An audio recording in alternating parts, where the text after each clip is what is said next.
అత్తయ్యకి హెల్త్ బాగోక ఒక 13 డేస్ అయింది, కానీ ఇంకా సెట్ కావట్లేదు. సరే అని ఇంక ఇంటి దగ్గరే సెలైన్ పెట్టడానికి అని చెప్పి వచ్చారు. ఇక్కడ మాకు తెలిసిన డాక్టర్ తెలిసిన వాళ్ళు. అవి అసలు ఎంత సెన్సిటివ్ అయిపోయాడంటే వాళ్ళ నాయనమ్మ అబ్బా అందికి ఎలా ఏడ్చేశాడో, చాలాసేపు ఏడుస్తూనే ఉన్నాడు. చూడండి, చూడడానికే జస్ట్ చెక్కింగ్.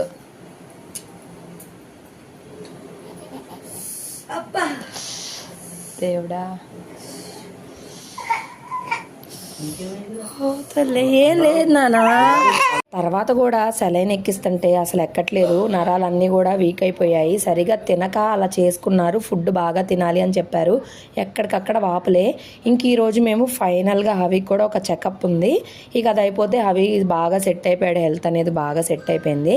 ఆ రోజు వ్యాలంటైన్స్ డే రోజు ఇంక నేను కూడా మంచిగా రెడీ అయ్యాను. ఇంకా హాస్పిటల్లో చూపించుకుంటే డాక్టర్ అంతా బాగానే ఉందని చెప్పి బ్లడ్ లేదు కాబట్టి ఒక సిరప్ రాసిచ్చారు. ఇంకా దారిలో చెరుకు రసం తాగేసి ఇంటికైతే రిటర్న్ వచ్చేసాము. ఇంక ఇక్కడ జ్యూస్ తీసుకొని వెళ్తున్నాము, సపోటా జ్యూస్ అత్తయ్య కోసం అని చెప్పి. ఇంకేదో ఒకటి తినాలి కాబట్టి కొంచెం ఫోర్స్ఫుల్గానే ఫుడ్ అనేది బాగా పెడుతున్నాము. ఇంకా తర్వాత భోజనం చేశాక మా చిన్నత్తయ్య ఆమెను కిందకి తీసుకెళ్లారు కాసేపు ఆడిపించుకోవడానికి. ఇక నేను వెళ్ళగానే మాత్రం తిరిగిపోతా ఉంటాడు. చూడండి, ఇక్కడ గుంట ఉందంట, గుంటలో కాలు పెట్టేసి తెగిచ్చేసేస్తున్నాడు. నేను లేకపోతే బాగానే కూర్చొని ఉంటాడు. నిన్ను చూస్తేనే ఏంటో భలే చేస్తాడు. నచ్చితే సబ్స్క్రైబ్ చేసుకో.